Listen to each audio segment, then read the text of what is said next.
you all saw this afternoon.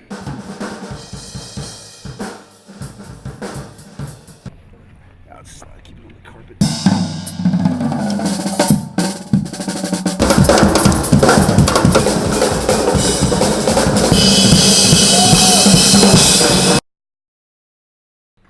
One, two, three. Stickman!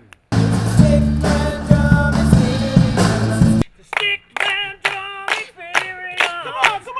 Rocking the drums in Saskatchewan. Come on! Yeah, that's all I got, guys. I love it. Let's go, man. Absolutely. It was very nice that they came to ask if they could play the drums. See, the problem with drum camp, this is my issue. I gotta bring this up with management. I don't get a chance to ever play during drum camp. Yes. And I kind of get sad about that because these are my drums and I never get to play them. So I gotta find time today to play somewhere. Anything outside. That's the idea. On a canoe. Okay, you know what, Jay? Let's start with the Stickman story. Yeah. Well, the idea actually, it came. It was George and Julie. They went to UDC and came back and said, "We got an idea for something." If we're gonna do this, okay, we're good financial people. Yeah, our kid's a good drummer and all that stuff, but we need somebody that can handle the artist end. As soon as we decided that we got to do something in Saskatchewan, the very first thing I did was call our good friend Jason Brinkworth. We just thought we could pool our resources and come up with a really cool thing for people to experience. It intrigued me to think that we could create something that people will come to Saskatchewan for. We were just crazy enough to do it. Ross is like the dude. He was like on YouTube and he got thousands and thousands of views in his videos, which are insane. And then I remember, I think I'd seen you at one of Jason's things one time because you were taking lessons from Jason. That sounds about right, but I'm more thinking it was the first Regina Drum Festival, was it not? I remember seeing you guys. Yeah, we both played that. That's when we first started hanging out. But Yeah. But I remember seeing you when you did the Roland beat drums thing, Oh, okay. and I watched you play. Yes, I do remember that now too. Yeah, that was a long time ago though. Give me a quick run of the crossovers. Chris is part of the camp too. He's a massive part of the camp, and he helps so much. And this year, he's a little older now and stuff, and he's going off to school in LA next year, and he's an all-star this year, setting up the gear and just like going to do things and leading by example. Like no matter what happens, if I have to work at Mr. Sub for the rest of my life, I still want to do this camp every year. You know what I mean? I still want, I think it's the best. It's super fun to play with, and it makes you a better metal drummer to learn hip hop or to learn dubstep. It makes you a better rock drummer to learn that stuff too. So listen to everything, listen to every genre. There shouldn't be a genre that isn't good because you should be able to appreciate it for what it is. When you guys started the camp, when you started doing the camp, Yeah. right? Because you went to UDC, Yeah. but that's that. So I'd rather just, what it was the first year to what it's become. The first year it was almost awkward in a way, like no one really knew each other. Everyone was still getting to know each other, and we didn't know how this was gonna go. And then the second year got better. People were like, "Hey man, how have you been since the whole year?" And you got to see how people improved, and we had awesome lineups every year. But I think the lineup just keeps improving every year. And this year has been the fact that we brought these guys to Regina or to Blackstrap Lake is insane. Yeah. I can't even write "wash me" on there. It's caked on. If I was a young man many years ago, this would be a life-changing experience. Someone asked me to come teach you these things. It's an honor, man. Yeah. I liked it.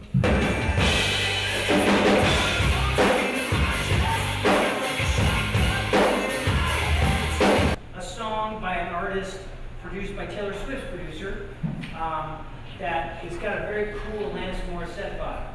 Who's Alanis Morissette? She was awesome. She came out about 22 years ago.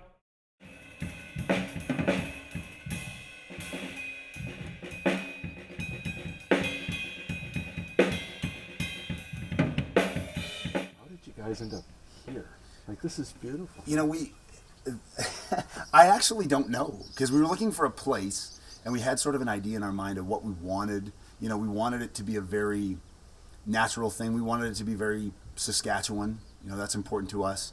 We wanted it to obviously try to be by water. We want, you know, that just creates an atmosphere, right? That just adds to the experience. It was my job to try to figure out which place would be out of their mind to let us put drum kits all over their place.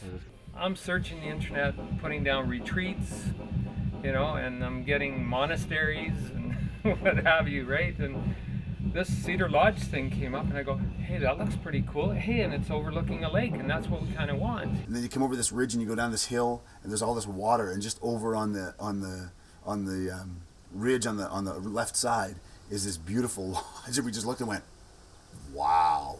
So we just walked in and looked around and went, whoa, this is incredible. And then we just talked to the people and it was like, this is it. Yeah. This is the spot. They were so supportive. They're like a sponsor. Yeah. They're an absolute sponsor. Yeah. You know? They really are. You know? There's no distractions. There's no TVs in the rooms. There's, you got a bed. It's clean, and you can drum for 18 hours a day, and hang out with, amazing players and amazing people, and make some great friends, and, so we're pretty proud of it. Yeah.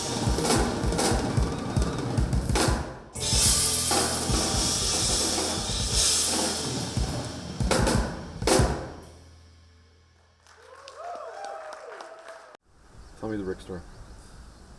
Yeah, year one, we're planning it, going into it, not knowing a whole lot.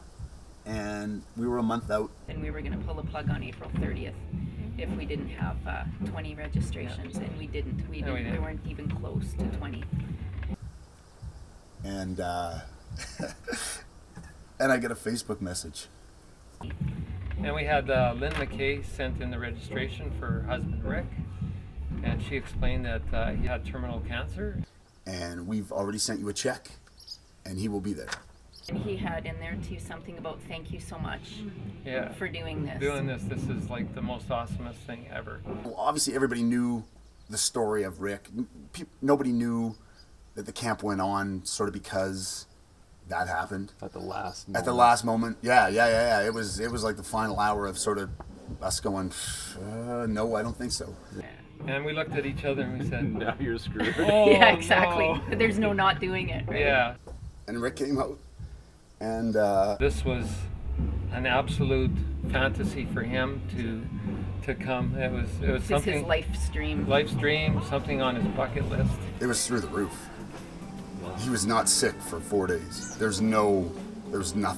That's amazing when that happens. And he, like, how do you even explain that? You can't. I still can't wrap my head around it. I still can't wrap my head around it. I've been good down Texas, all the way. And we saw what it meant to Rick and what it meant to other people. We realized that this just wasn't a few people coming together to drum for a couple days. It was actually changing some people's lives. So Rick comes out in year 2, plays the jam, does everything. It's great. And enjoyed himself. And then Lynn was keeping in touch with us earlier this year, and unfortunately Rick had passed away. I think he passed this past November. Yeah. Absolutely. Yeah, we have a practice room. Every year there's a Rick McKay practice room. The family, we had touched them. They touched us, but we touched them as well. We had no idea. At Rick's funeral, in lieu of flowers, there was donations to the Stickman Drum Experience. Did you see that coming? No. No, not at all. all. When we heard about that, it was not a dry-eyed moment. Are you kidding me?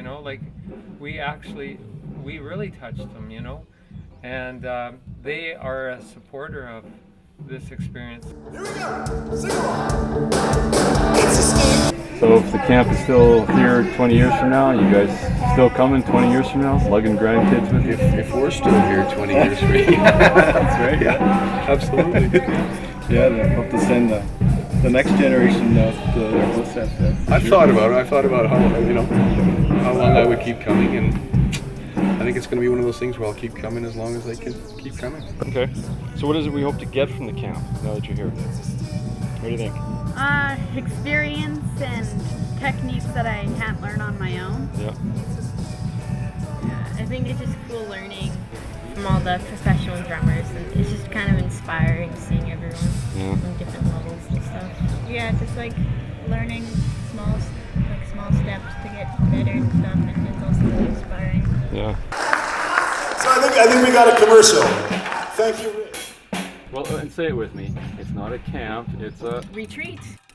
So it's not just for kids, it's for all ages. We've seen people in their 50s, 40s and 50s just really enjoy themselves and learn things and take away a lot from it, and we've seen people who are 10 enjoy themselves. The Stickman Drum Experience is going to be around for a while because of the commitment of Jason and the Demas family. We got lessons and master classes and jams and clinics and good food, and I'm happy to have been involved in the first year of this thing and now the third year, and I just see it going on for a long time. So whatever I can do, and for anybody out there, you got to come check out the Stickman Drum Experience.